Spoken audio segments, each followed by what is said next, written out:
السلام عليكم كسو دواada muuqaal cusub oo ku saabsan falcelintii uu bixiyay Allah u naxariiste madaxweynihii hore ee dalka Ciraaq Saddam Hussein markii uu maqlay geerida labadiis wiil oo ay howlgal saacado qaatay ku dileen ciidamada Mareykanka balse intaan u guda galin faahfaahinta haddii ay tahay markaagii kuugu horeysay ee aad soo booqatid channelkan subscribe saar kadibna furo gambaleelka si aad u heshid wararkeena ugu dambeeyay sidoo kale ha ka iloowina like-ta share-ta iyo commentiga mahadsanidin saxafi reer Ciraaq ah oo lagu magacaabo Saad Uusi ahaana madaxii tifatiraha wargeyska Shaahid ayaa wareysi gaar ah uu siiyay channelka Al Arabiya Net waxa uu uga waramay falcelintii uu sameeyay Allah u naxariistay madaxweynihii hore ee Ciraaq Saddam Hussein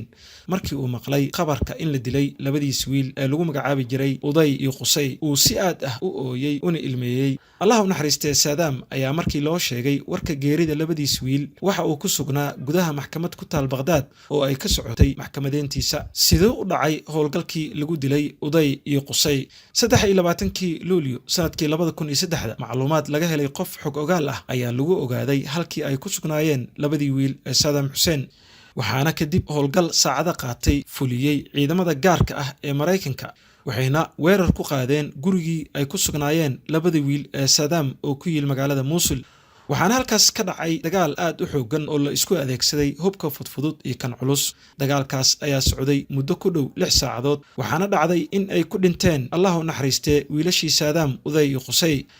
General Ricardo Sanchez oo kamid ahaa saraakiishii hogaaminaysay ciidamada Mareykanka ee duulaanka ku qabsaday Ciraaq ayaa sheegay in xogta labada wiil ee Saddam ay ka heleen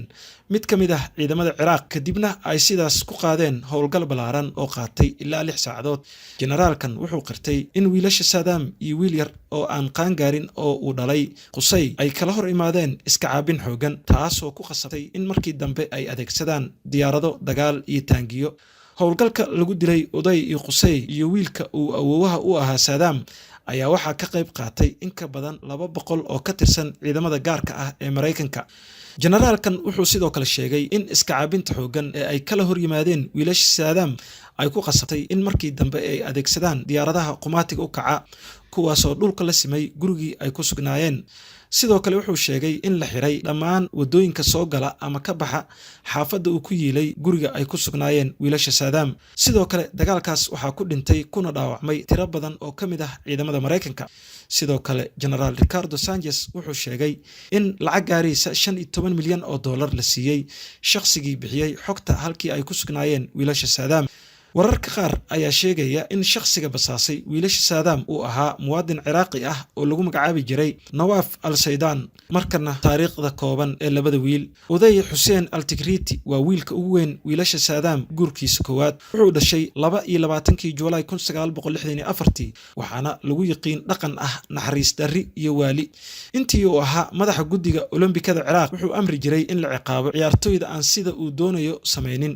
wuxuu si toos ah ugu lug lahaa dilka laba rag ah oo ay xidid ahaayeen Uday waxa uu ka badbaaday dhowr isku day dil oo gaaraya ilaa 7 shirqool oo la doonayay in looga takhaluso Qusay Hussein wuxuu ahaa Saddam labadiis wiil kan ugu yar ee guurkiisa koowaad waxaana aad loo aaminsanaa in haddii uu Saddam geeriyoodo uu xukunka qaban lahaa Qusay wuxuu xukumi jiray adeega sirdoonka adeegyada amniga ilaalada jamhuuriga iyo ilaalada jamhuuriga gaarka ah kuwaas oo loo haystay in ay ahaayeen ciidanka militariga Ciraaq ee ugu kartida badan sidoo kale Qusay wuxuu door libaax leh ka soo qaatay deminta kacdoonkii ay koonfurta Ciraaq ka sameeyeen Shiicada sanadkii 1991 gabagabadii haddii uu idin cajab galiyay muuqaalkan ha iloowina inaad aragtidiina nagula wadaagtaan qaybta commentiga sidoo kale la sii wadaaga asxaabtiina kale idinkoo raacinaya like-ta iyo share-ta mahadsanidin